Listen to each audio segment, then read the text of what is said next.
And I think it's my favorite number I too. love your cast, and it was their favorite as well. Yeah. Oh, that's so awesome to hear. So she asked me, I don't know if I'm allowed to say this, but I'm going to say it. She's like, well, what do you want? Like, what do you want to see? And I was like, well, like, you know, there's something in the bubbles.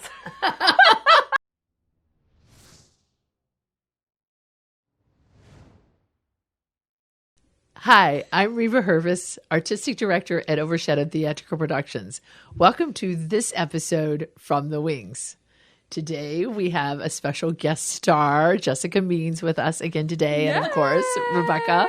We're back. Their new co-host all the time. So the reason we've asked Jessica to come back and talk to us a little bit this time is because she is directing Wizard of Oz. And you're dressed so appropriately. I know. This emerald. So, Jessica, one of the things that people always ask me as an artistic director is why I pick certain shows, how I pick the season, how I decide. So, why did you pick Wizard of Oz? Well, it was probably this time last year during Frog and Toad when I was directing that. I sat down with Tara, who is my vocal director, and we were like, okay, what's next year? And we came up with a list of some titles that we were interested in. And then I think I showed Yo, who is our scenic designer, and asked him which ones he would be interested in doing. And we kind of had a list, and I read one script. Should I say what it was like? You can say. I read Peter Pan, and that's what we were actually considering. And I had a concept for that, a vision concept. And then I read the script, and I wanted to cut a lot of it, like a lot of it. And then what made me, I think, really pursue The Wizard of Oz is my mom.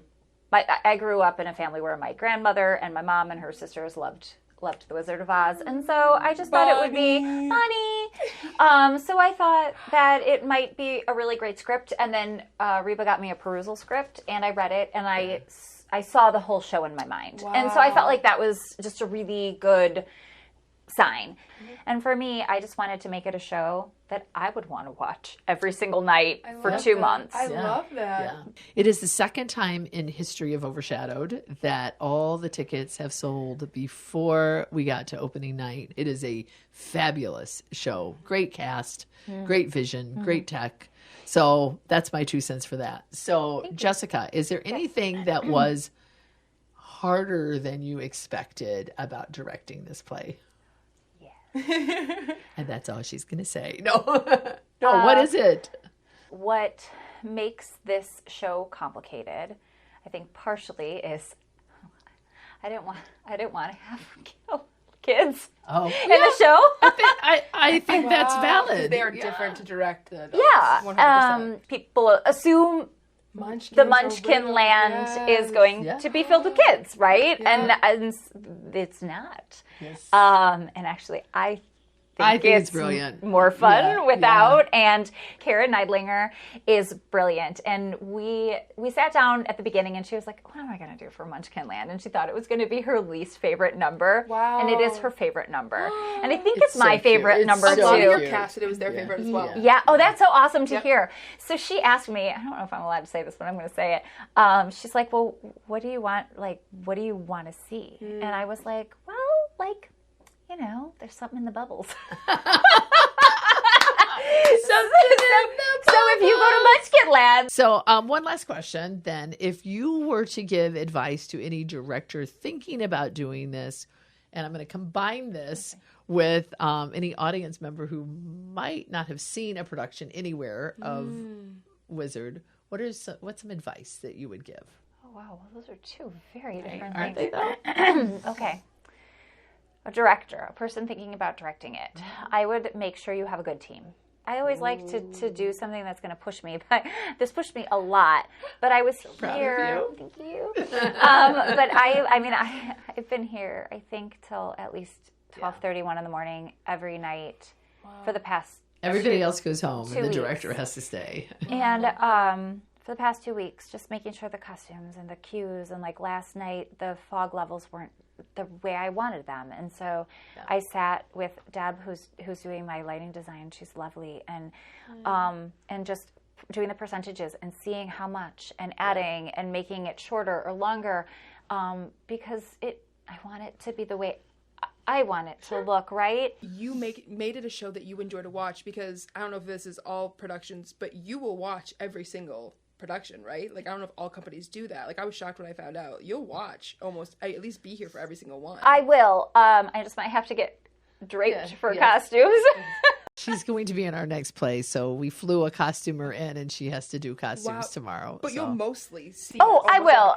And I love the idea that you're like, I'm gonna watch this, 17 times. I want to enjoy Make it. it a show, and if you are gonna enjoy it 17 times and see new things out of each one, someone seeing it once is spending their money so well, because they're gonna be just overwhelmed. Well, and that I believe is true about this show. You can watch literally I'm just going to talk Munchkin. Like, I just love that scene. But like, I think I love it because every single person on my stage has a different character. Yeah. And so something's going on over here, and depending on where you sit, you're going to see different things. And like Merry Old Land of Oz with their different characters, and like you could watch like Only Had a Heart and watch Tin Man, but you can watch Only Had a Heart and watch the trees the whole time, and there's like kind of two stories happening at the same time.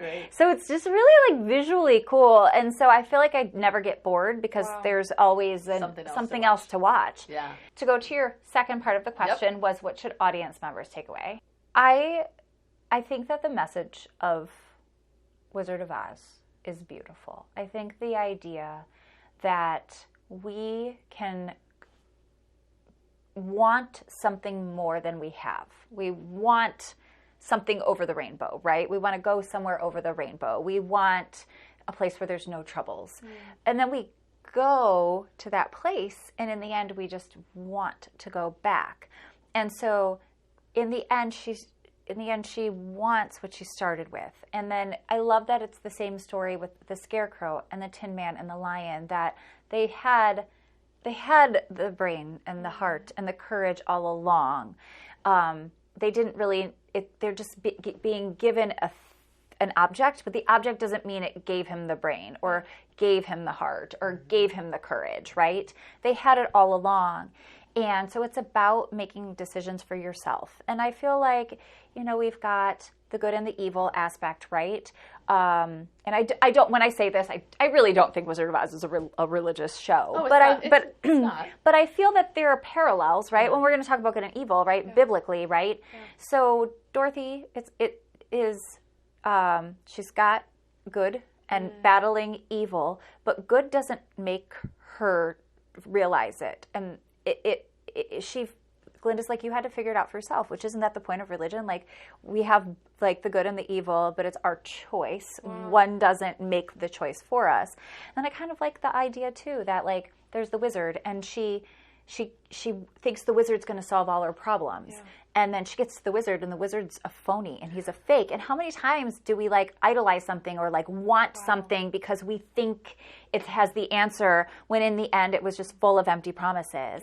I love that it has so many lessons for all of us, whether you're a small child or whether you're an adult. And I think different people get different lessons from it, depending on the age. Jessica, thank you so much. Thank you. I always think that you are just so thoughtful and well-spoken when you answer your questions. It's like, I think you're brilliant, and seriously, a brilliant director. And I hope that this challenges you. I love how she said it at the end. And so for us as Christians, it's like, it's something important that we've kind of tried to say along and along. It's like, you do have the power within you, and you are enough. And in this world that we are living in, that is filled with so many bad choices and evil, like sticking his little witch's hand out to you to grab you, I hope that you will take the time to figure out what it is that is in your heart and the right choices and go for it. So anyway, until next time, this is just me. And me.